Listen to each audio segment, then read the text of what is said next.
Mais c'est quoi la différence entre la satisfaction patient et l'expérience patient?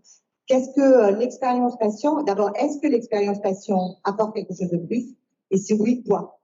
Bien, merci pour votre invitation, chère Catherine. Je vais répondre à votre question. Avec grand plaisir. Un bonheur. Alors, c'est pas une question simple, hein, cette affaire, puisque partout, vous voyez dans ce salon, le vocable finalement se diffuse satisfaction patient, expérience patient, toutes les satisfactions, expérience.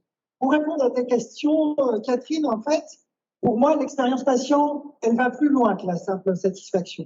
La satisfaction, elle est mesurée à un moment donné, alors que l'expérience patient, elle est mesurée tout au long du parcours. C'est les interactions qu'on prend en compte.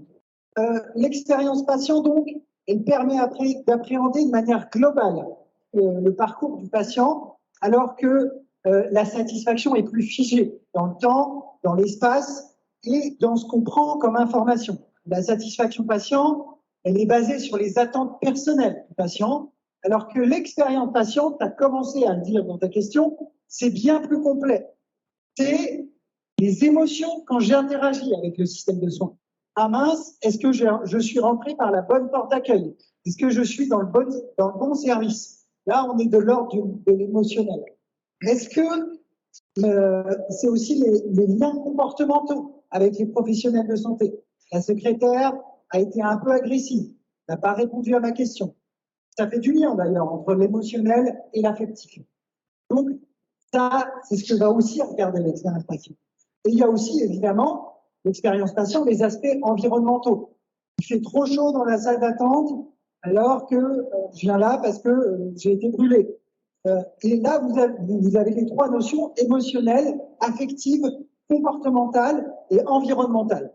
Et donc, la satisfaction patient s'arrête un peu là, et c'est là où les apports de l'expérience patient vont rendre plus complète l'analyse pour les offreurs de soins sur finalement ce vécu, cette dimension objective de la prise en charge. Alors, il y a plein d'indicateurs possibles pour mesurer cette expérience. Je ne vais pas dans les sites anglais. Et surtout, moi, ce que je trouve aujourd'hui dans les établissements de santé, c'est qu'on a beaucoup travaillé la question de l'efficacité clinique, beaucoup travaillé la question de la sécurité des soins. Or, le petit dernier qui forme le triangle de la qualité, c'est qu'est-ce qu'on fait sur l'expérience des patients. Parce que le triangle de la qualité des soins, efficacité clinique, sécurité des soins, expérience patient, c'est ce qui fait que vous offrez en tant qu'offreur de soins un service optimal aux usagers du système de santé. Et dans le triptyque, c'est le petit dernier qui est en train de croître, mais sur lequel on a beaucoup de retard. Tout vous dire, avant le développement d'un institut et de bien d'autres choses, à part ISATIS, dans les établissements de santé, sur les séjours MCO de 48 heures, quelques questionnaires de satisfaction, quelques plaintes et réclamations, on n'allait pas beaucoup plus loin.